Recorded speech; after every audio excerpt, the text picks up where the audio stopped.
এরপর আল্লাহ নবী এই হাদিসের মধ্যে বলেন 5 শ্রেণীর শহীদের আলোচনা করলেন। 1 নাম্বার আল মাতউন শহীদ। মহামারীতে কোনো ব্যক্তি যদি মারা যায়, প্লেগ রোগে যদি মারা যায়, ওই ব্যক্তি শহীদ হয়ে যায়। 2 নাম্বার আল মাবতুন শহীদ। পেটের রোগে যদি কেউ মারা যায়, কলেরা ডায়রিয়া হয়ে মারা গেলে ওই ব্যক্তি শহীদ। হ্যাঁ, কলেরা ডায়রিয়া, এই ব্যক্তি শহীদ 2 নাম্বার। 3 নাম্বার আল গরিক শহীদ। কোনো ব্যক্তি যদি পানিতে ডুবে মারা যায়, ওই ব্যক্তি শহীদ হয়ে যায়। 4 নাম্বার সাহিবুল হাদামি শহীদ। কোনো ব্যক্তি গাছের নিচে দাঁড়ায় আছে, ডাব পরে তাল পরে মারা যায়। ছাদের নিচে দাঁড়ায় আছে, ছাদ পরে মারা যায়। কার নিচে আপনি দাঁড়িয়ে আছেন, হঠাৎ ছাদের থেকে একটা ইট আপনার মাথায়, ফুলের টপ পরে আপনার মাথায় পড়ে আপনি মারা গেলেন। আল্লাহ নবী বলেন শাহাদাতের মর্যাদা পেয়ে গেলাম।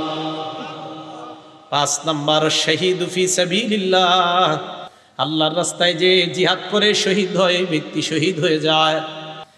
হাদিসের শেষে আল্লাহ নবী বলেন, দুনিয়ার মানুষ তোমরা জানো, লাউ ইয়ালামুন নাস মা ফিন নিদাই ওয়াস সাফিল আউয়াল। মানুষ যদি জানতো প্রথম কাতারে নামাজ পড়ার কি উপকারিতা, আর আজান দেওয়ার মধ্যে নামাজ আর আজান দেওয়ার মধ্যে কি উপকার, মানুষ যদি জানতো প্রথম কাতারে নামাজের কি ফায়দা, আজানের কি ফায়দা, সুম্মা লাম ইয়াজিদু ইল্লা আইয়াস্তাহিমু আলাইহি লাস্তাহামু আলাইহি। মানুষ যদি প্রথম কাতারের ফজিলত জানতো, লটারি করে হলেও মানুষ যুদ্ধ করে হলেও প্রথম কাতারে নামাজ পড়ার চেষ্টা করত। আর যদি আজানের ফজিলত জানতো, লটারি করে হলেও নিজের নাম লিস্টের মধ্যে এনে মুসলমান আজান দেওয়ার চেষ্টা করত। তাহলে আপনারা যদি জানতেন ফজিলত, নবীজি বলেন মানুষ বুঝতেছে না কেন যে প্রথম কাতারের ফজিলত, আজানের কি পরিমাণ ফজিলত, এগুলা মানুষ খুব মুয়াজ্জিনের অপেক্ষায় থাকে। আমাদের সকলকে আল্লাহ সহি শুদ্ধভাবে আজান শিখে এই আজানের আমল যেন আমরা করে আল্লাহর কাছ থেকে এই ফজিলত অর্জন করতে পারি, আল্লাহ তৌফিক দান করেন। সবাই আজান দেওয়ার নিয়ত হয়েছে তো ইনশাআল্লাহ? এগুলো 2 নাম্বার। 3 নাম্বার, আজান যে ব্যক্তি দেয় কিয়ামতের ময়দানে তার গলা সবচেয়ে লম্বা হবে। মানে কি জিরাফের মতো? হ্যাঁ, মন দিয়ে শোনেন। মুসলিম শরীফের 387 নাম্বার হাদিস, 387। আমাদের মাদ্রাসা সিলেবাস অনুযায়ী 387। মোট হাদিস সংখ্যা হবে 3033টা।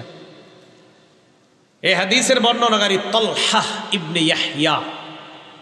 এই তলহা ইবনে ইয়াহইয়া ওনার চাচা থেকে বলেন, ওনার চাচা বলেন, কুনতু ইনদা মুআবিয়া ইবনে আবি সুফিয়ান রাদিয়াল্লাহু তাআলা আনহুমা।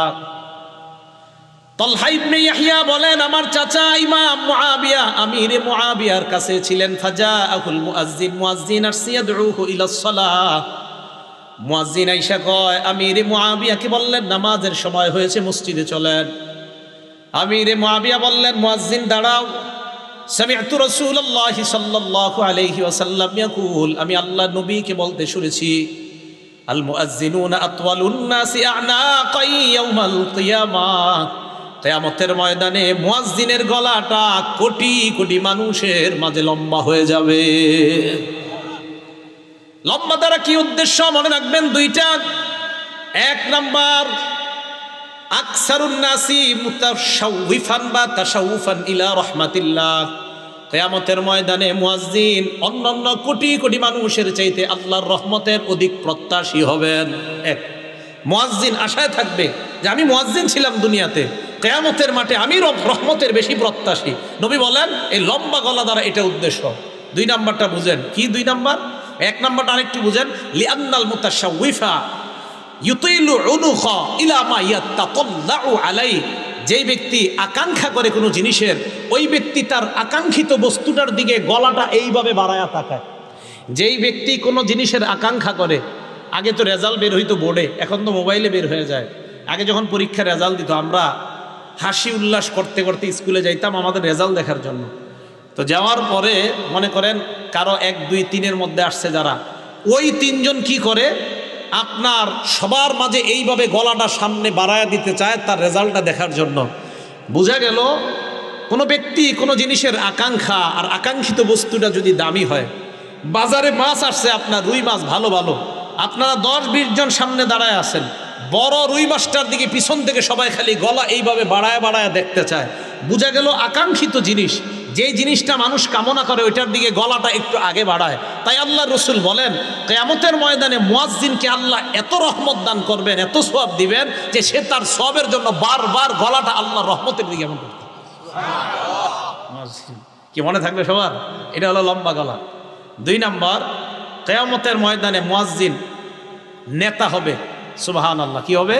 নেতা। ওয়াল আরাবু তাসিফু, আরবরা নেতাকে তাসিফু সাদাতা বিতুলিল উনুক, আরবরা কখনো কখনো নেতাকে বলে লম্বা গলাওয়ালা। আরবরা কখনো কখনো লম্বা গলা দ্বারা নেতা উদ্দেশ্য করে থাকে। আল্লাহ রসুল এই হাদিসের মাধ্যমে দ্বিতীয় অর্থ বুঝায়, ও মুসলমান, কিয়ামতের ময়দানে মুয়াজ্জিন তো নেতৃত্বের আসন গ্রহণ করবে। আপনারা চাই স্টলে একজন আরেকজন ইনশাল্লাহ এই কথাটা বুঝাইতে পারবেন না? এলাকার ভাষায় বুঝাই দিবেন। আমরা গীবত শেখায়ত করব না, আমরা এইগুলো আলোচনা করব ইনশাআল্লাহ। আল্লাহ আমাদেরকে তৌফিক দান করেন। এটা গেল আপনার লম্বা গলার ব্যাখ্যা। তাহলে 3 নাম্বার, কিয়ামতের ময়দানে মুয়াজ্জিনের গলাটা হবে সবচেয়ে লম্বা। 4 নাম্বার ফজিলত, আশ-শায়তানু ইয়াফিররু মিনাল আযান, আজান দিলে শয়তান দৌড়ায় পালায়। সুবহানাল্লাহ, আজান দিলে শয়তান দৌড়ায় পালায়। এখন একটা হাদিস শোনাবো, হাদিস শোনার পরে সত্যি করে বলবেন আপনাকে এই অবস্থা হয় কিনা। আগে হাদিসটা শুনেন। সহিহ বুখারী হাদিস নাম্বার 608 নাম্বার হাদিস। এই হাদিসের বর্ণনাকারী আবু হুরায়রা রাদিয়াল্লাহু তাআলা আন, তিনি বলেন, আন আবি হুরায়রা রাদিয়াল্লাহু তাআলা আনহু قال قال رسول الله صلى الله عليه وسلم اذا نودي للصلاه ادبر الشيطان وله درات, আজান যখন দেওয়া হয় শয়তান পিছনের রাস্তায় হাওয়া ছাড়তে ছাড়তে পালায়। সুবহানাল্লাহ। হাত্তা লা ইয়াসমা'ু আত-তাযীন, এমন দূরত্বে চলে যায় যে দূরে গেলে আর আজান শোনা যায় না। এই জন্য মাইকের আজানের আওয়াজ যত দূরে যাবে শয়তান এই পরিমাণ দূরে চলে যায় যেন আর আজানের আওয়াজ শোনা না যায়। এরপরে দেখেন, হাত্তা ইযা কদান নিদা, মুয়াজ্জিন সাহেব যখন আজান শেষ করে, আকবালা, শয়তান আবার আইসা মসজিদের আশেপাশে ঘুরতে থাকে আর মুসল্লিদের অপেক্ষা করতে থাকে, আসো মুসল্লিরা আসো। হাত্তা ইযা সুওয়িবা বিস-সালাহ, এরপর যখন আজান ইকামত দেওয়া হয়, কি ইকামত দেওয়া হয় না, আদবারা, শয়তান আবার পালায়। হাত্তা লা ইয়াসমা আত-তাসবিব, ইকামত যেন শোনা না যায় এই দূরত্ব পালায় যায়। হাত্তা ইযা কদাত তাসবিবা, ইকামত শেষ হলে আবার শয়তান দৌড়ে আসার পর হাত্তা ইয়াখতুরা বাইনাল মারই ওয়া নাফসি, মানুষের মাঝে আর তার নফসের মাঝে শয়তান বৈশা ধোঁকা দেওয়ার চেষ্টা করে। আর শয়তান ওই ব্যক্তিকে বলে, উযকুর কাযা ওয়া কাযা লিমা লাম ইয়াযকুর, শয়তান মুসল্লিকে বলে ওইটা স্মরণ কর, ওইটা স্মরণ কর, যেগুলো নামাজের বাইরে মুসল্লির কোনোদিনও স্মরণ হয় না। এই হাদিসের অনুবাদ এটা। শয়তান মুসল্লিরে কয় এটা স্মরণ কর, ওইটা স্মরণ কর, লিমা লাম ইয়াযকুর, যেটা এই মুসল্লি জিন্দিগিতেও স্মরণ করে না নামাজে। যেমন আপনি নামাজে দাঁড়াইছেন, আপনার বয়স বর্তমানে 31 বছর 32 বছর, শয়তান আপনার বলবে, তুই যে 7 বছর বয়সে তোকে ডেঙ্গাটা দিয়ে হাঁটছিলি মনে আসিলি, আচ্ছা কি দরকার আছে এটা এখন মনে করানো? এইগুলা ফাউ জিনিস শয়তান আপনাকে মনে করাবে নামাজে। তো রাসূল বলেন শয়তান আপনাকে বলবে, উযকুর কাযা ওয়া কাযা লিমা লাম ইয়াযকুর, কয় তোমার এমন এমন জিনিস শয়তান মনে করাবে যেগুলো তোমার জিন্দিগিতেও মনে পড়ে না। এবার সত্যি করে বলেন তো এরকম জিনিস আসে কিনা নামাজে? নামাজে দেখবেন যত আজগুবি, আপনার নামাজে মনে হবে আমি যদি বিল ক্লিনটন হইতাম, আচ্ছা কি দরকার আছে আপনার এটা মনে হওয়ার? এইগুলা শয়তান আপনাকে নামাজে এরকম মনে করাবে। তো রাসূল আকরাম সাল্লাল্লাহু আলাইহি সাল্লাম বলেন শয়তান আজান শুনলে পালায়। তাহলে বলেন তো, যেই জিনিসের মাধ্যমে শয়তানকে দৌড়ের উপর রাখা যায় এই আমলটার নাম কি? আজান। সবাই বলেন এই আমলের নাম কি? তো আমরাও চাই না, আমরাও ইনশাল্লাহ একদিন আমাদের এই অস্ত্র দিয়া শয়তানকে দৌড়ের উপর রাখবো। কারা কারা চাই ইনশাল্লাহ? তাহলে অন্তত জীবনে একদিন হলে আজান দিয়েন, যেন আপনার আজানে শয়তান দৌড়ের উপর থাকে। আল্লাহরে বলতে পারবে, আল্লাহ ওরে একদিন দৌড়ের উপর আমি রাখছি। এখন কথা হলো শয়তান আজান শুনলে কেন পালায়? 2 কারণ। বলেন কয় কারণ? নাম্বার, শয়তান আজান শুনলে পালায় এই কারণে পালায়, হাত্তা লা ইয়াশহাদা লিল মুআজ্জিন ইয়াউমাল কিয়ামা, শয়তান যেন কিয়ামতের ময়দানে মুয়াজ্জিনের পক্ষে সাক্ষী না দেয়, তাই শয়তান পালায়। হাদিসে আসছে আজান যেই শুনবে সেই সাক্ষী দিবে। তো শয়তান যদি শুনে ও তো সাক্ষী দিতে হবে, তাই শয়তান পালায়া যায় যেন মুয়াজ্জিনের পক্ষে আল্লাহর কাছে সাক্ষী দেওয়া না লাগে। 1 নাম্বার এই কারণে পালায়। 2 নাম্বার শয়তান পালায়, ইবনে হাজার আসকালানী রহমতুল্লাহ আলাই বুখারী শরীফের ব্যাখ্যা গ্রন্থ লেখছে ফাথুল বারী 2 নম্বর খণ্ড 87 নম্বর পৃষ্ঠায় উনি লেখেন, লিআন্নাল আযানা দুআউন ইলা সলাতিল মুশতামিলা, কেননা আজান এমন এক আহ্বান, যেই আহ্বান মানুষকে নামাজের দিকে ডাকে। এমন নামাজ, যেই নামাজ মুশতামিলাতুন আলা সুজুদিল্লাযী আবাহ, যেই নামাজের মধ্যে সেজদা আছে, আর ওই সেজদা শয়তান অস্বীকার করেছে আল্লাহর সামনে। আল্লাহ বলছিল উসজুদু লি আদম, শয়তান সেজদা করে নাই। আল্লাহ বলছে শয়তানকে, ইবলিসকে বলছে উসজুদু লি আদম, আদমকে সেজদা করো। ইবলিস সেজদা করে নাই। বলেন তো মুয়াজ্জিন আজান দিলে আমরা যে ইবাদত করতে যাই, এটার নাম কি? নামাজ। নামাজের মধ্যে সেজদা আছে না নাই?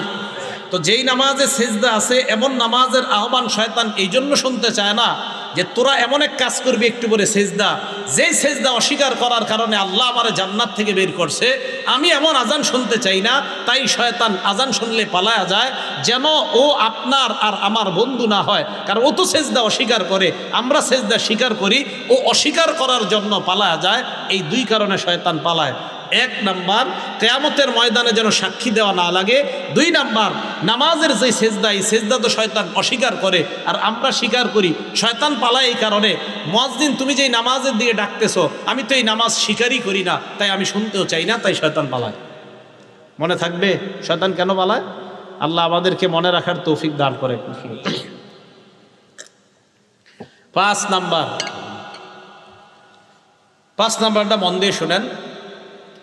মুয়াজ্জিন সাহেবের আজান যতটুকু পরিমাণ যায়, মুয়াজ্জিনের আজান যতটুকু পরিমাণ যায়, জিন ইনসান ওয়ালা কুল্লু শাইইন, যত জিনিস শুনে সবাই মুয়াজ্জিনের পক্ষে কিয়ামতের ময়দানে সাক্ষী দিবে।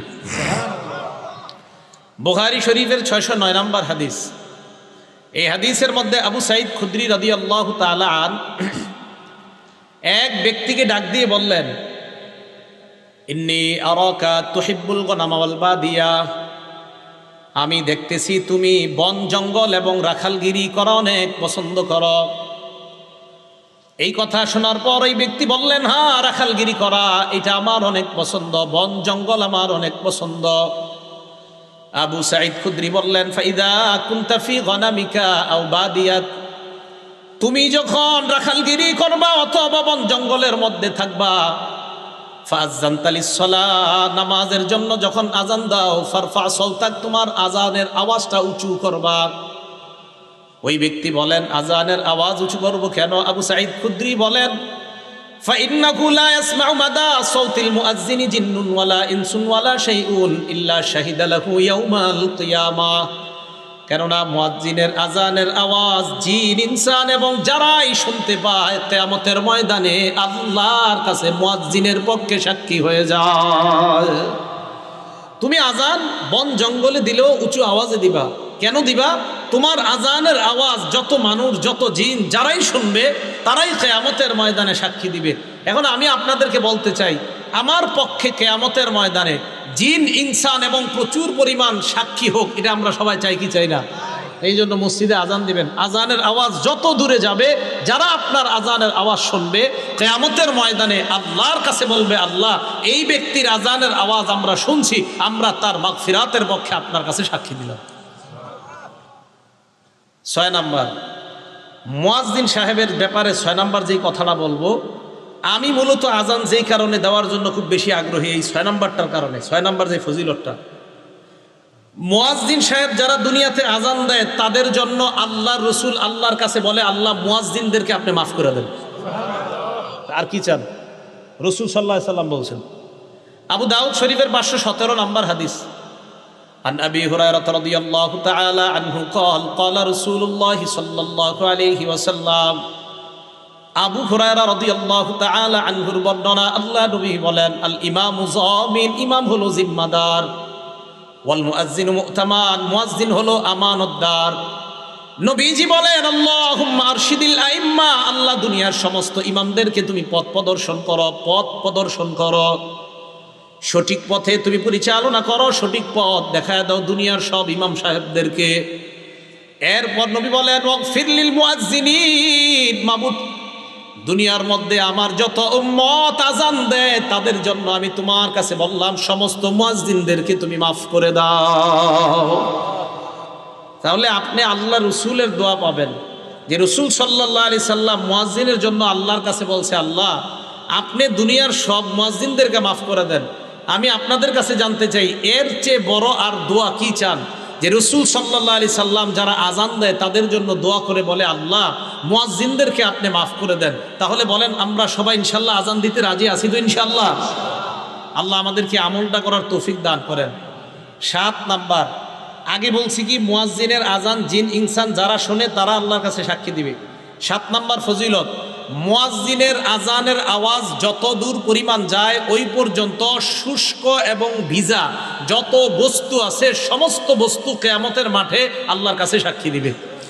শুধু তাই না, মুয়াজ্জিনের আজান যেই পরিমাণ দূরে যায় ওই পরিমাণ, মানে এরকম লম্বা পরিমাণ পর্যন্ত তার গুনাহ মাফ করে দেওয়া হয়। দলিল আবু দাউদ শরীফ 515 নাম্বার হাদিস। এই হাদিসের বর্ণনাকারীও আবু হুরায়রা রাদিয়াল্লাহু তাআলা আনহু।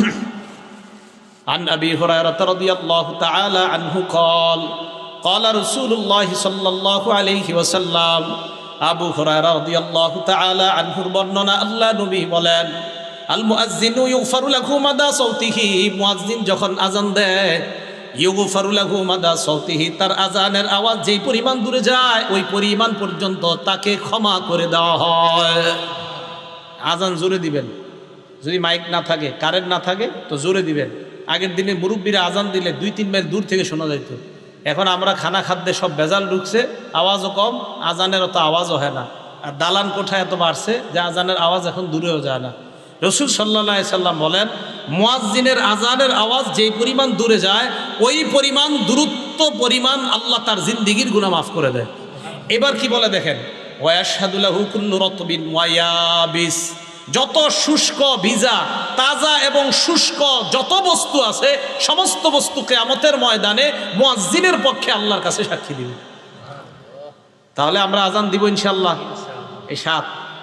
8 নাম্বারটা শোনেন, নাসাই শরীফের 666 কত হইল? 666 কত হয়? হ্যাঁ 666 নাম্বার হাদিস। কত? 666 কত হয়? 666 নাম্বার হাদিস।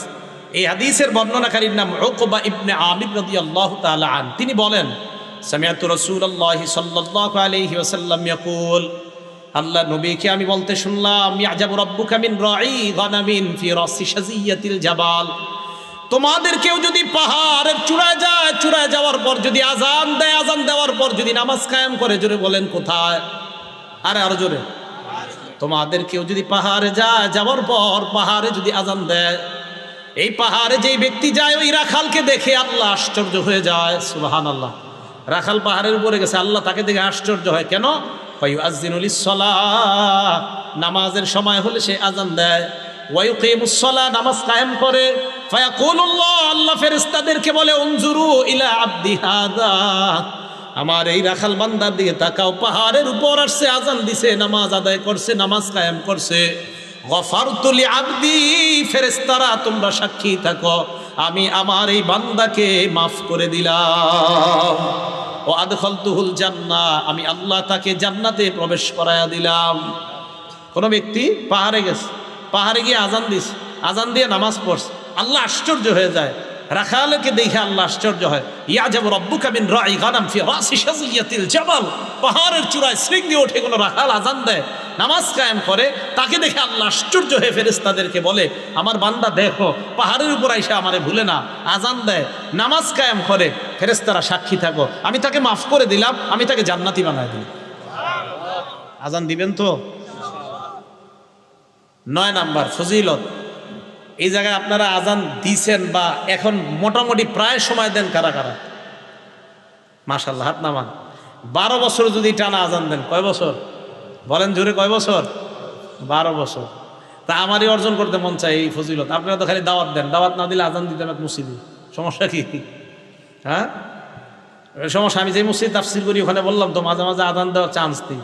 আজান দেওয়া অনেকে শরম মনে করে, নাউজুবিল্লাহ, আস্তাগফিরুল্লাহ, ইন্না লিল্লাহ, এরা মনে করে শরমের ব্যাপার আজান দেওয়া, ছি ছি।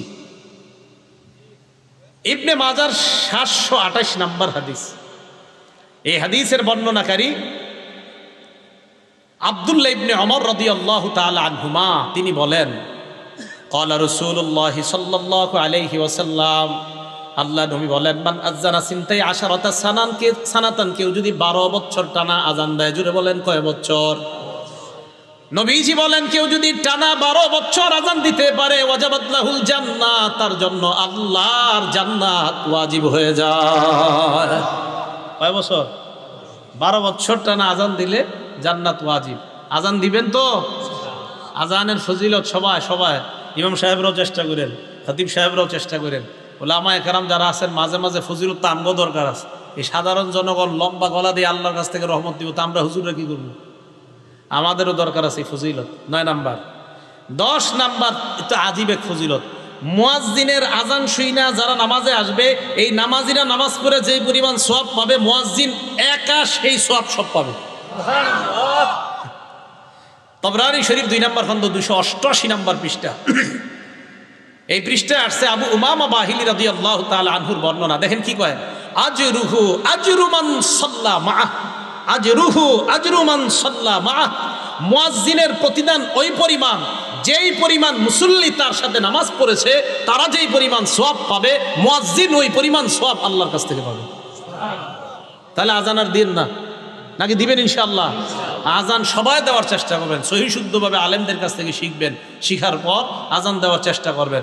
আল্লাহ আজানের এই ফজিলতগুলা, ফাজাইলগুলা আমাদের সকলকে অর্জন করার তৌফিক দান করেন। তাহলে আজান দেওয়ার চেষ্টা আমরা ইনশাআল্লাহ করব। চান্স দিব তো ইনশাআল্লাহ? আসলে সত্যি করে মন থেকে বলেন তো, কাদের কাদের এখন মনে হইতেছে না ইনশাআল্লাহ এই ফজিলতটা আমরা অর্জন করা দরকার? সত্যি সত্যি দরকার তো এই আমলটা কইরেন।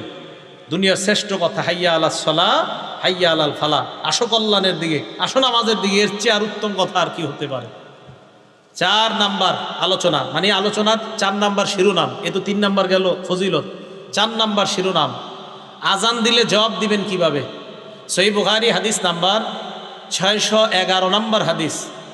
আন আবি সাঈদ আল খুদরি রাদিয়াল্লাহু তাআলা আনহু قال قال رسول الله صلى الله عليه وسلم, আল্লাহ নবী বলেন, ইদা সামি'তুমুল মুআজ্জিনা কুলু বিসলামা ইয়াকুলুল মুআজ্জিন। মুয়াজ্জিন সাহেব যখন আজান দেয় তোমরাও তা বলো যা মুয়াজ্জিন বলে। বলেন, আমরা যারা আজান শুনবো, মসজিদে গিয়ে মাগরিবের আগে বসে রয়েছেন 5 মিনিট 10 মিনিট, মুয়াজ্জিন আজান দিতেছে, আপনারা কি করেন? পুকুরের ঘাটে বসে আলাপ করেন, আলোচনা করেন, মসজিদে বসে বসে গল্প করে। আজান চলতেছে, আশেপাশে গল্প চলতেছে। কি সত্যি কথা কিনা? রাসূল সাল্লাল্লাহু আলাইহি সাল্লাম বলেন, মুয়াজ্জিনকে যখন আজান দিতে শোনো, মুয়াজ্জিন যা বলে তোমরাও তা বলো। মা বোনরা বাসা থেকে যারা শুনতেছেন আমার ওয়াজ শোনেন, আপনারা রান্না করতেছেন, মুয়াজ্জিন যা বলে আপনারাও তা বলবেন। এটা গেল বুখারী শরীফের বর্ণনা, এটা সংক্ষেপে হাদিসটা। এবার বিস্তারিত উদাহরণ নাম্বার 2। এটা গেল 1 নম্বর উদাহরণ। 2 নম্বর উদাহরণ মুসলিম শরীফের 385 নম্বর হাদিস। এই হাদিসের মধ্যে বিস্তারিত আসছে। আন ওমর ইবনুল খাত্তাব রাদিয়াল্লাহু তাআলা আনহু قال, ওমর ইবনুল খাত্তাব রাদিয়াল্লাহু তাআলা আনহুর বর্ণনা, মুয়াজ্জিন সাহেব যখন আজান দেয় তোমরাও তা বলবা যা মুয়াজ্জিন বলে। মুয়াজ্জিন যখন বলে আল্লাহু আকবার, বলেন তাকুলু আল্লাহু আকবার। মুয়াজ্জিন আল্লাহু আকবার বললে আমরাও কি বলবো? মুয়াজ্জিন যখন বলে আশহাদু আল্লা ইলাহা ইল্লাল্লাহ, তোমরাও বলবা আশহাদু আল্লা ইলাহা ইল্লাল্লাহ। এই হাদিসের শেষে একটা সুন্দর কথা আছে, দেখি কারা কারা কালকে থেকে আজান শুই না জবাব দেন। মুয়াজ্জিন যখন বলবে আশহাদু আন্না মুহাম্মাদুর রাসূলুল্লাহ, তোমরাও বলবা আশহাদু আন্না মুহাম্মাদুর রাসূলুল্লাহ। তবে মুয়াজ্জিন যখন বলে হাইয়া আলাস সালাহ, ক্বালা আহাদুকুম লা হাওলা ওয়ালা কুওয়াতা ইল্লা বিল্লাহ, বলেন হাইয়া আলাস সালাহ বললে কি বলবো? মুয়াজ্জিন যখন বলবে হাইয়া আলাল ফালাহ, তোমরা বলবা লা হাওলা ওয়ালা কুওয়াতা ইল্লা বিল্লাহ। এখন দেখেন, মুয়াজ্জিন বলবে আল্লাহু আকবার, আল্লাহু আকবার, আমরা যারা শুনবো কি বলবো? বলেন। এবার মুয়াজ্জিন বলবে লা ইলাহা ইল্লাল্লাহ, আমরা কি বলবো? বলছেন তো আসলে। রাসূল সাল্লাল্লাহু আলাইহি সাল্লাম বলেন, মিন কলবিহি, কেউ যদি মুয়াজ্জিনের এই আজানের জবাবগুলা দিল থেকে দেয় আর শেষে দিল থেকে এরকম বলে, মুয়াজ্জিনও বলছে লা ইলাহা ইল্লাল্লাহ, তোমরাও দিল থেকে বললা লা ইলাহা ইল্লাল্লাহ। মুয়াজ্জিন যখন বলে তুমিও বললা, মুয়াজ্জিন যখন বলে তুমিও বললা, শেষে যদি দিল থেকে তুমি বলো মুয়াজ্জিনের ওই বাক্যগুলা, আল্লাহ নবী বলেন আগের সব গুনাহ মাফ, আল্লাহ জান্নাতের মেহমান। তো জবাব দিবেন তো? জবাব দিবেন। জবাব দিলেও লাভ আছে। তাহলে জবাব মা বোনরাও দিবেন, রান্না করার সময় জবাব দিবেন, ঝাড়ু দেওয়ার সময় আজানের জবাব দিবেন, সন্তান দুধ পান করছে আজানের জবাব দিবেন, আপনি কোনো কাজে আছেন, কাপড় ধুচ্ছেন, জোহরের নামাজের আজান হয়ে যাচ্ছে, আজানের জবাব দিবেন। ভাই কথাগুলো মনে থাকবে তো আমাদের ইনশাআল্লাহ? তাহলে আজানের জবাব দেওয়া, এগুলো 4 নম্বর কথা। 5 নম্বর, আজানের জবাব দিলাম, আজান শেষ হওয়ার পর আমরা কি বলবো? আজান যখন শেষ হবে তখন আমাদের কাজ, মুসলিম শরীফের 384 নম্বর হাদিস, ক্বালা রাসূলুল্লাহ সাল্লাল্লাহু আলাইহি ওয়াসাল্লাম ইযা সামি'তুমুল মুআদ্দিনা কুলু বিসলামা ইয়াকুলুল মুআদ্দিন সুম্মা সাল্লু আলাইয়া। মুয়াজ্জিনের আজানের জবাবগুলো দেওয়ার পর যখন লা ইলাহা ইল্লাল্লাহ বলবা, বলার পর সুম্মা সাল্লু আলাইয়া, আমার উপর দুরূদ পড়বা। বলেন আজান শেষ হওয়ার পর প্রথম কাজ কি করা? সবাই বলেন কি করা? কোন দুরূদ পড়বেন? করেন আমার সাথে, আল্লাহুম্মা সাল্লি আলা মুহাম্মাদ ওয়া আলা আলি মুহাম্মাদ কামা সাল্লাইতা আলা ইব্রাহিমা ওয়া আলা আলি ইব্রাহিম। পারেন না সবাই? এই দুরূদটা পড়বেন তো ইনশাআল্লাহ? এই দুরূদটা পড়বেন তো ইনশাআল্লাহ? সেই বুখারীর বর্ণনা, সাহাবারা রাসূল সাল্লাল্লাহু আলাইহি সাল্লামকে বললেন, ইয়া রাসূলুল্লাহ, আপনাকে সালাম দেওয়ার নিয়ম জানি, আপনার উপরে দুরূদ পড়ব কিভাবে, আমাদেরকে একটু শিখাইয়া দেন। রাসূল বললেন, কুল্লু আল্লাহুম্মা সাল্লি আলা মুহাম্মাদ। ও সাহাবারা, তোমরা এই দুরূদটা পড়ো, যেই দুরূদটা আমরা নামাজে পড়ি। যদি এত বড়টা পড়ার সময় না থাকে আপনার, শুধু এতটুকু বললে হবে, আল্লাহুম্মা সাল্লি আলা সাইয়্যিদিনা ওয়া মাওলানা মুহাম্মাদ। এতটুকু বলার পর আজানের দোয়াটা পড়বেন, যে কোনো একটা দুরূদ পড়বেন, পড়ার পর কি করবেন? আজানের দোয়াটা পড়বেন।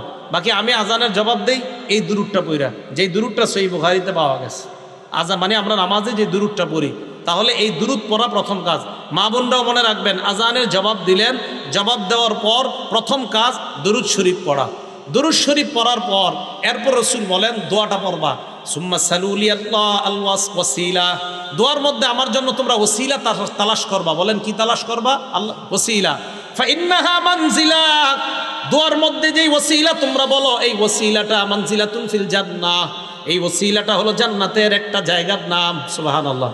ওসিলা জান্নাতের একটা জায়গার নাম, একটা মঞ্জিলের নাম। বলেন ওসিলা কিসের নাম? সবাই বলেন তো, জান্নাতের একটা মঞ্জিলের নাম কি?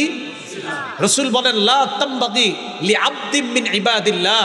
রাসূল সাল্লাল্লাহু আলাইহি সাল্লাম বলেন, লা তামবাগি ইল্লা লিআবদিন মিন ইবাদিল্লাহ।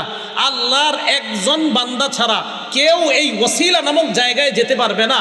ও আরজু আন আকুনা আনা হুয়া, আমি আশাবাদী আল্লাহর ওই বান্দাটা আমি হব। রাসূল সাল্লাল্লাহু আলাইহি সাল্লাম বলেন, তোমরা আমার জন্য ওসিলা চাইবা। ওসিলা মানে জান্নাতের একটা মঞ্জিলের নাম। আল্লাহর কাছে বলবা, আল্লাহ নবীরে তুমি ওই ওসিলাটা দান করো। শোনো আমার উম্মত, ওসিলা জান্নাতের এমন একটা জায়গা, যেই জায়গাটা দুনিয়ার একজন মাত্র বান্দা সেখানে যেতে পারবে। আমি আশাবাদী ওই বান্দাটা হব, আমি মুহাম্মদ তোমাদের নবী সাল্লাল্লাহু আলাইহি সাল্লাম। তাহলে এটা হলো আমাদের প্রথম কাজ। সবাই বলেন তো, মুয়াজ্জিন আজান দিলে আজান চলার সময় আমাদের কি কাজ? জবাব দেওয়া। আজান শেষ হওয়ার পরে প্রথম কাজ দুরূদ শরীফ পড়া। এবার 6 নাম্বার, দোয়া পড়া। দোয়াটা কিভাবে পড়বো? আমরা বুখারী শরীফে আছে, মন দিয়ে শুনেন। দোয়াটা আপনারা এটা পড়েন না অন্যটা পড়েন, মন দিয়ে শুনবেন। বুখারী শরীফের 614 নম্বর হাদিস, রাসূল সাল্লাল্লাহু আলাইহি সাল্লাম বলেন, আজান শোনার পর দুরূদ পড়ার পর তোমরা পড়বা, আল্লাহুম্মা রাব্বা হাযিহিদ দাওয়াতিত তাম্মাহ ওয়াস সালাতিল কাইমাহ আতি মুহাম্মাদানিল ওয়াসিলা, আতি মুহাম্মাদানিল ওয়াসিলা। আল্লাহ মুহাম্মদ সাল্লাল্লাহু আলাইহি সাল্লামকে আপনি ওসিলা দান করেন। ওয়াল ফাজিলা ওয়া বা'সু মাকামাম মাহমুদান আল্লাযী ওয়া'আদতা। এরপরে ইন্নাকা লা তুখলিফুল মিয়াদ নাই এখানে, এলে বলছি কি বলেন? বুখারীর 614 নম্বর হাদিস, ইন্নাকা লা তুখলিফুল মিয়াদ নাই। খোলেন নুসখা, খোলেন নাই। তাহলে কোত্থেকে আসছে এটা? ইন্নাকা লা তুখলিফুল মিয়াদটা কোত্থেকে আসছে? হ্যাঁ আছে, বাইহাকী শরীফের 296 নম্বর হাদিস থেকে আইনা এখানে এটা লাগানো হয়েছে। সুবহানাল্লাহ। তাহলে ইন্নাকা লা তুখলিফুল মিয়াদ এটা বুখারীর 614 নম্বর হাদিসে নাই। এই ইন্নাকা লা তুখলিফুল মিয়াদটা লাগানো হয়েছে বাইহাকী শরীফের 296 নম্বর হাদিস থেকে এনে। তাহলে পুরা দোয়াটা কমপ্লিট। বুখারীর দোয়া শুধু এতটুকু, ওয়া বা'সু মাকামাম মাহমুদান আল্লাযী ওয়া'আদতা, বাস এতটুকু। ইন্নাকা লা তুখলিফুল মিয়াদ বাড়তি অংশটা আছে বাইহাকী শরীফের 296 নম্বর হাদিসে। তাহলে টোটালটা পাইলাম আমরা। আরেকটা অনেকে বলে, দেশ গ্রামের মানুষ অনেকে, আপনারা ওয়ারজুকনা শাফাআতাহু ইয়াউমাল, এটা আবার কই বললেন? হ্যাঁ, এইটা বানানো। বলেন এটা কি? রসুলের সুপারিশ তো অবশ্যই আল্লাহর কাছে চাইতে হবে। রসুলের সুপারিশ তো আমরা চাই না আল্লাহর কাছে? অবশ্যই চাই। আপনারা কি চান না? রসুল সাল্লাল্লাহু আলাইহি সাল্লামের সুপারিশ আমাদের সকলের দরকার আছে না? অবশ্যই দরকার আছে। রসুলের সুপারিশ করার জন্যই তো আল্লাহ রসুল সাল্লাল্লাহু আলাইহি সাল্লাম আল্লাহর কাছে দোয়া করছে, লিকুল্লি নাবিয়্যিন দাওয়াতুন মুস্তাজাবা, প্রত্যেক নবীর স্পেশাল একটা দোয়া আছে, ইয়াদউ বিহা ফায়ুস্তাজাবু লাহ। সহিহ মুসলিম, সহিহ ইবনে হিব্বান উভয় কিতাবে আসছে, প্রত্যেক নবী ওই দোয়াটা করবে, ফায়ুতা বিহা, ওই দোয়া দুনিয়াতে দিয়ে দেওয়া হয়েছে। ওয়া ইন্নী ইখতাবাতু দাওয়াতি শাফাআতান লিউম্মতি ইয়াউমাল কিয়ামা, আমি আমার দোয়াটা করি নাই, আমার দোয়াটা আমার উম্মতে কিয়ামতের মাঠে সুপারিশ করার জন্য রাইখা দিছি আমি। তো সুপারিশ সবার দরকার আছে না? আছে কোন জায়গায়, যেই জায়গায় নবী শিখাইছে ওই জায়গায়। কিন্তু এই আজানের এই দোয়ায় তো অর্জুক না, শাফাআতে নবীজি আমাদেরকে শিখায় নাই, তাই আমরা বলবো না, আলাদা দোয়া করবো আমরা। ভাই মনে থাকবে তো? তাহলে আল্লাহুম্মা রাব্বা হাযিহিদ দাওয়াতিত তাম্মাহ ওয়াস সালাতিল কাইমাহ আতি মুহাম্মাদানিল ওয়াসিলাতা ওয়াল ফাযিলা ওয়া বা'আথহু মাকামান মাহমুদানিল্লাযী ওয়া'আদতাহ। বাইহাকীর 296 নম্বর হাদিস, ইন্নাকা লা তুখলিফুল মিআদ। এই হলো আপনার আজানের দোয়া। রসুল বলেন এই দোয়াটা যারা পড়বে, বলেন এই দোয়াটা সবাই বলেন তো, যারা হাল্লাত লাহু শাফাআতি ইয়াউমাল কিয়ামা, তাদের জন্য সুপারিশ করা কিয়ামতের ময়দানে আমার জন্য ওয়াজিব হয়ে যাবে। মা বোনরা সহ সবাই আজানের এই পরে দোয়াটা পড়বেন। রসুল সাল্লাল্লাহু আলাইহি সাল্লাম বলেন আজানের পরের এই দোয়া পড়লে আমার সুপারিশ করা ওই উম্মতের জন্য ওয়াজিব হয়ে যাবে। তাহলে সবাই পড়বো তো ইনশাআল্লাহ? তাহলে আজানের বাক্য শ্রেষ্ঠ বাক্য, আজানের কথাগুলা শ্রেষ্ঠ কথা। আজান যে ব্যক্তি দেয় গলা লম্বা হবে, আজান যেই ব্যক্তি দেয় তার সব গুনাহ মাফ হবে, আজান যেই ব্যক্তি দেয় তার সাথে আমরাও ওইগুলা বলবো। আজান শেষ হলে আমরা প্রথম কাজ, আলেমরা ছাড়া অন্যরা বলেন, আলেমরা ছাড়া অন্যরা বলেন, প্রথম কাজ আজান দেওয়ার পর প্রথম কাজ দুরূদ পড়া, এরপরে কি পড়া? দোয়া পড়া। তাহলে পড়বো তো ইনশাআল্লাহ? এইগুলো আমাদের 6 নম্বর আলোচনা। 7 নম্বর আলোচনা, আজানের পর এই তো নামাজের জন্য আমরা মসজিদে যাব, একামত। একামত দেওয়ার ক্ষেত্রে আমরা ওই একামতের যে বাক্যগুলা মুয়াজ্জিন সাহেব বলবে আমরা ওইগুলা বলবো। আজানের এই একামতের জবাবের এই বাক্যগুলা আমরা বলবো, মুয়াজ্জিন যা বলে আমরাও বলবো। এখন কথা হলো এই বাক্যগুলা আমরা বলবো, এটা বলা কি? এটা বলা মুস্তাহাব। আরব বিশ্বের উলামায়ে কেরাম সহ আল লাজনাতুদ দাইমাহ লিল ইফতাহ, সৌদি আরবের ফিকহি বোর্ড সহ সমসাময়িক উলামায়ে কেরাম যারা আছে সবাই এই ব্যাপারে একমত। আজানের মতো ইকামতের যেই জবাব, এই জবাবগুলোও মুসল্লিরা দিবে, তবে ইকামতের জবাবগুলো মুসল্লিদের জন্য দেওয়া এটা মুস্তাহাব বলছে তারা। কি বলছে বলেন তো? মুস্তাহাব। কেউ কেউ যদিও ওয়াজিব বলছে। হানাফি মাযহাবের ফিকহের কিতাব দুরুল মুখতারের মধ্যে আছে যে ইকামত দিবে মুয়াজ্জিন সাহেব, আর মুসল্লি যারা আছে তারাও মুয়াজ্জিন সাহেবের সাথে এই ইকামতের জবাবগুলো দিবে। কদ কামাতিস সালাহ, কদ কামাতিস সালাহ যখন বলবে তখন আমরা যারা আমরা কি বলবো এই ব্যাপারে একদল আলেম বলে তোমরাও কদ কামাতিস সালাহ কদ কামাতিস সালাহ বলবা, বাকি আরেক দল বলে তখন বলা আকামাহাল্লাহু ওয়া আদামাহা। কি বলা? আকামাহাল্লাহু ওয়া আদামাহা, এটা বলা মুস্তাহাব। আবার একদল বলে না, শুধু কদ কামাতিস সালাহ বলা। আর আমি আপনাদেরকে বলি আপনারা দুইটাই কইেন।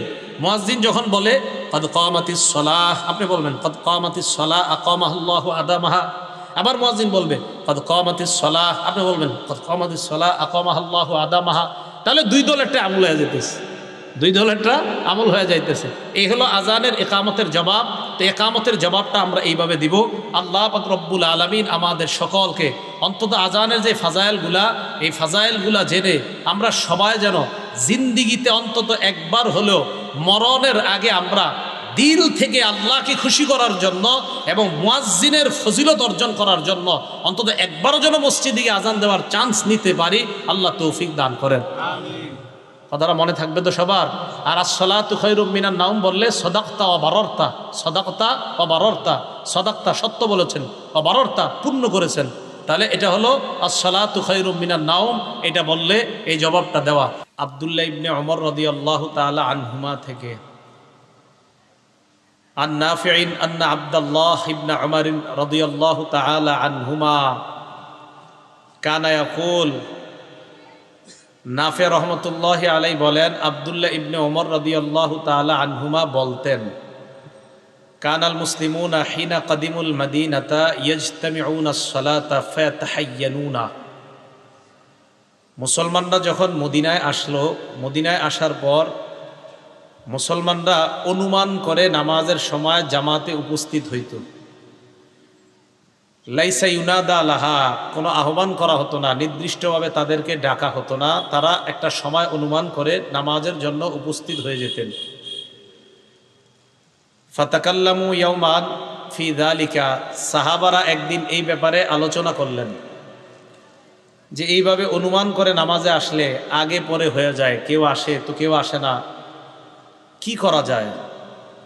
ফাকালা বাদুহুম, তাদের কেউ কেউ বলল, ইত্তাখিযু নাকুসান মিসলা নাকুসিন নাসারা, তোমরা খ্রিস্টানদের ঘন্টির মতো ঘন্টি বানাও, নামাজের সময় ঘন্টি বাজানো হবে, মুসলমান নামাজে আসবে। ওয়াকালা বাদুহুম, অন্যরা বলল, বাল বুকান মিসলা করনিল ইয়াহুদ, না না, ঘন্টি না, বরং ইয়াহুদীদের মতো সিংগা, এই সিংগায় ফু দেওয়া হবে, ফুয়ের আওয়াজে মুসলমান নামাজে আসবে।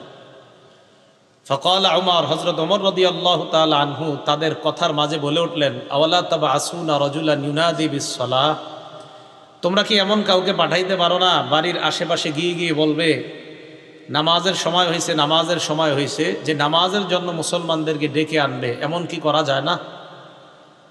ফাকাল রাসূলুল্লাহ সাল্লাল্লাহু আলাইহি ওয়াসাল্লাম, এই কথা শুনে রাসূল আকরাম সাল্লাল্লাহু আলাইহি সাল্লাম বললেন, কুম ইয়া বিলাল ফানাদি বিস-সালাহ, বেলাল তুমি দাঁড়াও, নামাজের সময় মানুষের বাড়ির আশেপাশে গিয়ে মানুষকে ডেকে ডেকে নামাজে উপস্থিত করবা।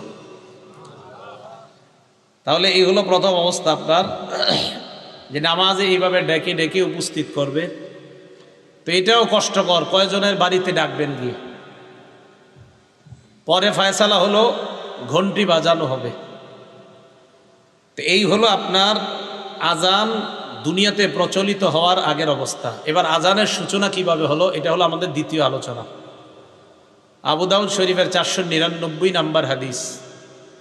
এই হাদিসের বর্ণনাকারী মুহাম্মদ ইবনু আব্দুল্লাহ ইবনে যায়েদ ইবনে আব্দে রব্বিহ। যায়েদ ইবনে আব্দে রব্বিহ, এই শব্দটা মনে রাখবেন। আব্দুল্লাহ ইবনে যায়েদ ইবনে আব্দে রব্বিহ, এই সাহাবার ছেলের নাম মুহাম্মদ। আব্দুল্লাহ ইবনে যায়েদের ছেলে মুহাম্মদ বলেন, আখবরনি আবি, আমার আব্বা আমাকে বলেছেন। কি বলেছেন আমার আব্বা? তো যেই নামটা বলবো সাহাবার, ওনার নামটা সারা জীবন মনে রাখবেন, আব্দুল্লাহ ইবনে যায়েদ ইবনে আব্দে রব্বিহ। শুধু মনে রাখেন আব্দুল্লাহ ইবনে যায়েদ, বলেন ওনার নামটা মনে রাখতেই হবে আপনাদের, ইতিহাস যদি মনে রাখতে চান। তো আব্দুল্লাহ ইবনে আব্দে যায়েদ ইবনে আব্দে রব্বিহি, উনি ওনার ছেলের কাছে বললেন, লাম্মা আমারা রাসূলুল্লাহ সাল্লাল্লাহু আলাইহি ওয়াসাল্লাম বিন্নাকুস ইউমালু লিউদরাবা বিহি লিন্নাসি লিজামঈস সালাহ। রাসূল আকরাম সাল্লাল্লাহু আলাইহি ওয়াসাল্লাম ঘন্টি বাজানোর নির্দেশ যখন দিলেন, যে ঘন্টি বাজানোর মাধ্যমে মানুষকে নামাজের দিকে আহ্বান যেন করা হয়, তাফাবি ওয়া আনা নাইমুন রাজুলুন ইয়াহমিলু নাকুসান ফি ইয়াদি, স্বপ্নে দেখলাম এক ব্যক্তি ঘন্টি নিয়ে আমার সামনে দিয়ে যায়। স্বপ্নে লোকটাকে আমি বললাম, আতাবিউন নাকুস, ঘন্টিটা আমার কাছে বিক্রি করবেন কিনা? আব্দুল্লাহ ইবনে যায়েদের এই কথা শোনার পর ঘন্টিওয়ালা লোকটা প্রশ্ন করলেন, মা তাসনাউ বিহি, ঘন্টি দিয়ে তুমি কি করবা? আব্দুল্লাহ ইবনে যায়েদ জবাব দিলেন, নাদউ বিহিন নাস ইলাস সালাহ, ঘন্টি বাজিয়ে মানুষকে নামাজের দিকে আহ্বান করব, তাই ঘন্টিটা আমার প্রয়োজন। ঘন্টিওয়ালা আব্দুল্লাহ ইবনে যায়েদ ইবনে আব্দে রব্বিহকে বললেন, আফালা আদুল্লুকা আলা মা হুয়া খায়রুম মিন যালিক, আমি কি তোমাকে এই ঘন্টির চাইতে এমন উত্তম কোনো কিছু শিখায়া দিব না, যেই জিনিসটা যদি তুমি বলো, তাদউ বিহি ইন্নাস ইলাস সালাহ, এই শব্দগুলা বাক্যগুলা বলার মাধ্যমে তুমি মানুষকে নামাজের দিকে ডাকতে পারবা। সাহাবা স্বপ্নে বললেন, কুলতু বালা, হ্যাঁ এমন কি বাক্য আছে শিখায়া দেন। আব্দুল্লাহ ইবনে যায়েদ ইবনে আব্দে রব্বি বলেন, ঘন্টিওয়ালা স্বপ্নে আমাকে শিখায়া দেয়, তাকুলু আল্লাহু আকবার আল্লাহু আকবার আল্লাহু আকবার আল্লাহু আকবার, আশহাদু আল্লা ইলাহা ইল্লাল্লাহ আশহাদু আল্লা ইলাহা ইল্লাল্লাহ, আশহাদু আন্না মুহাম্মাদার রাসূলুল্লাহ আশহাদু আন্না মুহাম্মাদার রাসূলুল্লাহ, হাইয়া আলাস সালাহ হাইয়া আলাস সালাহ হাইয়া আলাল ফালাহ হাইয়া আলাল ফালাহ, আল্লাহু আকবার লা ইলাহা ইল্লাল্লাহ তুমি এইগুলা বলবা, জনগণ তোমার কথা শুনে নামাজে উপস্থিত হয়ে যাইবে। স্বপ্নে শিখিয়ে দিচ্ছে। আব্দুল্লাহ ইবনে যায়েদ ইবনে আব্দে রব্বি বলেন, ফালাম্মা আসবাহতু আতাইতু রাসূলুল্লাহি সাল্লাল্লাহু আলাইহি ওয়াসাল্লাম, সকালে আমি আল্লাহ নবীর কাছে আসলাম। আসার পর কুলতু মা রাআইতু, স্বপ্নে যা দেখলাম সব বললাম।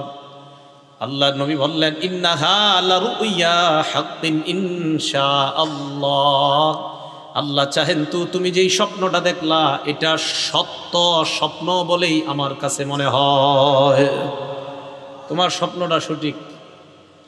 কুম্মা বেলাল, যাও তুমি বেলালের সাথে দাঁড়াও। আলকি আলাইহি মা রাআইতা, স্বপ্নে যা দেখছো বেলালকে শিখায়া দাও। ফালিউআযযিন বিহি, বেলাল যেন এই বাক্যগুলোর মাধ্যমে মানুষকে নামাজের দিকে আহ্বান জানায়, আজান দেয়। ফাইন্নাহু আন্দা সাওতাম মিনকা, বেলাল তোমার চাইতে আওয়াজটা বেলালের বড় উঁচু। এই হাদিস দ্বারা বোঝা যায় সমাজের মধ্যে যার আওয়াজ বেশি উঁচু ওই ব্যক্তিকে আজান দেওয়া দরকার। হ্যাঁ, হযরত বেলালের আজানের আওয়াজ তোমার চেয়ে বেশি উঁচু, তাই বেলালকে তুমি শিখায়া দাও। এই জায়গাটা মন দিয়ে শোনেন। আব্দুল্লাহ ইবনে যায়েদ ইবনে আব্দে রব্বিহি বলেন, ফাজআলতু উলকিহি আলাইহি মা রাআইতু, স্বপ্নে যা দেখলাম হযরত বেলালকে আমি শিখিয়ে দিতে লাগলাম। সামিআ যালিকা উমর ইবনুল খাত্তাব রাদিয়াল্লাহু তাআলা আনহু ওয়া হুয়া ফি বাইতি, হযরতে ওমর বেলালের আজানের এই আওয়াজগুলা বাড়ি থেকে শুনলেন। খরাজা মিন বাইতিহি ইয়াজুরু রিদাআ, চাদর হেসরাইতে হেসরাইতে হযরতে ওমর ঘর থেকে বের হয়ে গেলেন। চাদর হেসরানো কি? আপনাদের ঘরের দরজায় গিয়ে কাউকে বললাম, আয়সার বাপ ঘরে আসেননি, আরে দ্রুত বের হন, কি এক ঘটনা ঘটে গেছে। তো শীতকাল আপনি কোনো মতে চাদরটা নিয়ে বের হন, এরকম বলি না আমরা যে পুরাও গায়ে দেন, মানে কোনো মতে গায়ে দিতে দিতে বের হইতেছে। তো হযরতে ওমর চাদরটা গায়ে দিতে দিতে বের হচ্ছে, তো চাদর মাটিতে আপনার ঝুলতেছে। সোজা মসজিদে নববীতে আসলেন। আসার পর বললেন, ইয়া রাসূলুল্লাহ ওয়াল্লাযী বাসাকা বিল হক, আল্লাহর কসম যে আল্লাহ আপনাকে সত্য ধর্ম দিয়ে দুনিয়াতে প্রেরণ করেছেন, ওই আল্লাহর কসম, লাকাদ রাআইতু মিসলা মা রাআ, আপনার সাহাবা যেই বাক্যগুলা গত রাত্রে স্বপ্নে দেখছে, আল্লাহর কসম আমিও গত রাত্রে এই স্বপ্ন দেখেছি। তাহলে এই হাদিস দ্বারা বোঝা যায় আজানের স্বপ্ন দেখছে সহিহ বর্ণনায় দুইজন, যদিও অনেকগুলা বর্ণনা পাওয়া যায়, কিন্তু ওই বর্ণনাগুলোতে দুর্বলতা আছে। 16 জন, 18 জন, 20 জনের কথাও পাওয়া যায়। কিন্তু ঐতিহাসিক বা হাদিসকে আমরা গবেষণা করলে দুইজন বিখ্যাত সাহাবার নাম পাই যিনি স্বপ্ন দেখছেন দুইজন, একজন আব্দুল্লাহ ইবনে যায়েদ, আরেকজন ওমর ইবনুল খাত্তাব। বাকি ক্রেডিট অথবা যদি আপনি কাউকে গুরুত্ব দিতে হয় নামের ক্ষেত্রে, তো আব্দুল্লাহ ইবনে যায়েদকে দিতে হবে, কেননা উনি আগে আয়েশা নবীকে বইলা দিছে স্বপ্ন। তাহলে স্বপ্ন দেখছে কয়জন? আগে এসে বলছে কে? আব্দুল্লাহ ইবনে যায়েদ, পরে বলছে হযরত ওমর। আর আজান শিখানো হয়েছে কোন সাহাবাকে? হযরত বেলাল। আর এই হাদিসগুলো আমাদেরকে জানাইছে আব্দুল্লাহ ইবনে যায়েদের ছেলে মোহাম্মদ আব্দুল্লাহ। মনে রাখবেন সহজে, আমাদের নবীর নাম মোহাম্মদ, ওনার আব্বার নাম আব্দুল্লাহ। আজানের ঘটনা যেই সাহাবা আমাদেরকে শোনাইছে যেই সাহাবার পক্ষ থেকে, ওই সাহাবার নাম আব্দুল্লাহ, ওনার ছেলের নাম মোহাম্মদ। এই মোহাম্মদ তার আব্বা আব্দুল্লাহর থেকে আমাদেরকে আজানের বিষয়গুলো জানাইছে। এই হাদিসে আরও দুইজনের নাম পাওয়া যায়, হযরত ওমর আর হযরত বেলাল। এই চারজন বর্ণনা করলেন মোহাম্মদ, স্বপ্ন দেখলেন আব্দুল্লাহ এবং ওমর, আজান শিখানো হলো হযরত বেলালকে। এই আজান দুনিয়াতে শুরু হয়ে গেল। এতটুকু মনে থাকবে সবার। তাহলে আজান প্রচলন হওয়ার আগে কি পাওয়া যায়? মানুষকে গিয়ে ডাকা, আর পরে ফায়সালা হয়েছিল ঘন্টি বাজানো। বাকি স্বপ্ন দেখার পর ওই ফায়সালা বাদ, এখন হলো আপনার আজান দেওয়া। আল্লাহ আমাদের সকলকে কথাগুলা আমরা যেন মনে রাখতে পারি। চাই স্টলের সামনে একজন আরেকজনকে এগুলো শোনাইবেন, গীবত শেখায়াত না কইরা, ঠিক আছে না ইনশাআল্লাহ? আল্লাহ আমাদের সকলকে কথাগুলা বুঝে শুনে একজন আরেকজনের সাথে যেন আমরা মুজাকারা করতে পারি, আল্লাহ তৌফিক দান করেন। বিসমিল্লাহ। 3 নাম্বার আজানের ফজিলত। আজানের 10টা ফজিলত আমরা মনে রাখবো। বলেন কয়টা? 10টা। দেখি ফজিলত জানার পর কারা কারা আজান দেন দেখি। 1 নাম্বার, আজানের আওয়াজ পৃথিবীর শ্রেষ্ঠ আওয়াজ। সুবহানাল্লাহ। সূরা ফুসসিলাত বা হামিম আস-সাজদার 33 নম্বর আয়াতে আল্লাহ বলেন, ওমান আহসানু কাওলাম মিম্মান দাআ ইলাল্লাহি ওয়া আমিলা সালিহান ওয়া ক্বালা ইন্নানি মিনাল মুসলিমিন। আল্লাহ বলেন ওই ব্যক্তির চাইতে উত্তম কথা আর কার, দামি কথা কার, যেই ব্যক্তি মানুষকে কল্যাণের দিকে আহ্বান জানায়। আয়াতের 5টি ব্যাখ্যা পাওয়া যায়, অনেকগুলা ব্যাখ্যার মধ্যে মূল 5টা বক্তব্য পাওয়া যায়। 1 নাম্বার, হাদিহি আম্মাতুন ফি কুল্লি মান দা'আন নাসা ইলা খায়র। এই আয়াত প্রত্যেক ওই ব্যক্তির ক্ষেত্রে প্রযোজ্য যে ব্যক্তি মানুষকে কল্যাণের দিকে আহ্বান জানায়। দাওয়াত ও তাবলীগের মাধ্যমে যারা মানুষকে কল্যাণের দিকে আহ্বান জানায় তারাও এই আয়াতের উদ্দেশ্য। ওয়া রাসূলুল্লাহি আউলান নাসি বিযালিকা, এই আয়াতের মধ্যে শ্রেষ্ঠ উদ্দেশ্য, যিনি দুনিয়ার শ্রেষ্ঠ আহ্বানকারীর নাম মুহাম্মাদুর রাসূলুল্লাহ সাল্লাল্লাহু আলাইহি ওয়াসাল্লাম। আল্লাহর নবী হলেন পৃথিবীর সবচাইতে শ্রেষ্ঠ কল্যাণের আহ্বানকারী। 1 নম্বর ব্যাখ্যা। 2 নম্বর ব্যাখ্যা, এই আয়াত দ্বারা উদ্দেশ্য সবচেয়ে শ্রেষ্ঠ কথা কার কথা? 2 নম্বর উদ্দেশ্য আল মুআজ্জিনুন আস-সুলাহা, নেককার মুয়াজ্জিন যারা, তারা উদ্দেশ্য 2 নম্বর। 3 নম্বর, আম্মা জানা আয়েশা সিদ্দিকা বলেন হুয়াল মুআজ্জিনু হিনা ক্বালা হাইয়া আলাস সালাহ হাইয়া আলাল ফালাহ। আম্মা জানা আয়েশা বলেন মুয়াজ্জিন যখন বলে হাইয়া আলাস সালাহ হাইয়া আলাল ফালাহ, এই যে হাইয়া আলাল ফালাহ কথাটার চাইতে উত্তম কথা আম্মা জানা আয়েশা বলেন দুনিয়াতে আর এর চাইতে উত্তম কথা হতে পারে না। আসো কল্যাণের দিকে। আম্মা জানা আয়েশা বলেন মুয়াজ্জিনের এই কথাটা পৃথিবীর সবচাইতে শ্রেষ্ঠ দামি কথা। 4 নম্বর, হযরত ওমর বলেন আজান পৃথিবীর এত শ্রেষ্ঠ দামি। ওমর ইবনুল খাত্তাব বলেন লাউ কুনতু মুআজ্জিনা, আমি যদি মুয়াজ্জিন হতে পারতাম লা কামুলা আমরি, তাহলে আমার দায়িত্বটা পরিপূর্ণ হইতো। আমি মুয়াজ্জিন হতে পারি নাই, মনে হয় আমার দায়িত্ব পুরা হয় নাই। হযরত ওমর বলেন আমি খলিফা, আমি কত দায়িত্ব পাইছি, আল্লাহ আমাকে কত দায়িত্ব দিলেন, আমার দায়িত্ব পুরা হইতো যদি আমি মুয়াজ্জিন হতে পারতাম। কারণ মুয়াজ্জিনের আজান, মুয়াজ্জিনের আহ্বানের চাইতে শ্রেষ্ঠ আহ্বান আর কি হতে পারে। 5 নাম্বার, হাসান বসরি রহমতুল্লাহি আলাইহি বলেন হাদা হাবিবুল্লাহ, মুয়াজ্জিন যখন আজান দেয় হাসান বসরি বলেন এই ব্যক্তি আল্লাহর হাবিব। সুবহানাল্লাহ। 2 নাম্বার, হাদা ওয়ালিউল্লাহ, মুয়াজ্জিন যখন আজান দেয় হাসান বসরি বলেন এই মুয়াজ্জিন যখন আজান দেয় মনে করবা হাদা ওয়ালিউল্লাহ, এটা আল্লাহর ওলি আজান দেয়। 3 নাম্বার, হাদা আহাব্বু আহলিল আরদি ইলাল্লাহ, মুয়াজ্জিন যখন আজান দেন তখন তুমি নিশ্চিত মনে করবা এই মুয়াজ্জিন দুনিয়ার মধ্যে আল্লাহর কাছে সবচাইতে মাহবুব বান্দা হয়ে যায়। আজান দিবেন নি? আসলে দিবেন না? আপনারা তো অপেক্ষায় থাকেন কখন মুয়াজ্জিন আসবে, 5 মিনিট দেরি করলে বাস পরের দিন চাকরি শেষ, এই অপেক্ষায় থাকে মুসলমান। আমি কিন্তু আজান দেওয়ার চান্স নেই, আমি যে মসজিদে তাফসির করি ওখানেও, দেশে গেলে দেশে আমার অত সুন্দর হয় না এটা জানি আমি, কিন্তু আমি তো ওই যে ফজিলত, এটা তো ফজিলত অনেক বেশি। তো কোনো জায়গায় গেলে আর সফরের মধ্যে বিভিন্ন জায়গায় গেলে মসজিদের মুয়াজ্জিন থাকে না, ইমামও থাকে না অনেক জায়গায়, তো ওখানে গিয়ে চান্স নেই। এই নিয়তে আল্লাহ আমার কথাটা দামি কথা, পৃথিবীর শ্রেষ্ঠ, এই কারণে দিতেছি আল্লাহ। আমি দামি মানুষ না, কিন্তু আমার মুখ দিয়ে যেটা বের হচ্ছে আল্লাহ এটা আমি বিশ্বাস করি এটা দামি কথা। তো 1 নাম্বার মুয়াজ্জিনের কথা পৃথিবীর শ্রেষ্ঠ কথা, তাহলে মুয়াজ্জিনদেরকে সম্মান করবো তো ইনশাআল্লাহ। 2 নাম্বার, মানুষ যদি জানতো আজান দেওয়ার কি ফজিলত, তাহলে আপনারা এই এলাকাবাসী লটারি করে আপনার নামটা আনার চেষ্টা করতেন যে হুজুর লটারি দেন প্রয়োজনে, তাও আমার নামও যেন অন্তত আসে, আমি যেন আজান দিতে পারি। কারণ ফজিলত জানলে কেউ আরেকজনকে চান্স দিবে না, বাধ্য হয়ে মানুষ লটারি করত কে কার আগে আজান দিবে। দলিল সহিহ বুখারী 652 নম্বর হাদিস।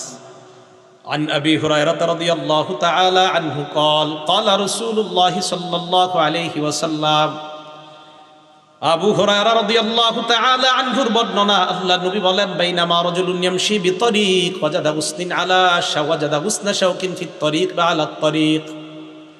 নবীজি বলেন এক ব্যক্তি রাস্তা দিয়ে হাঁটতেছে, হাঁটতে হাঁটতে হঠাৎ একটা কাঁটাযুক্ত ডাল পেয়ে যায়।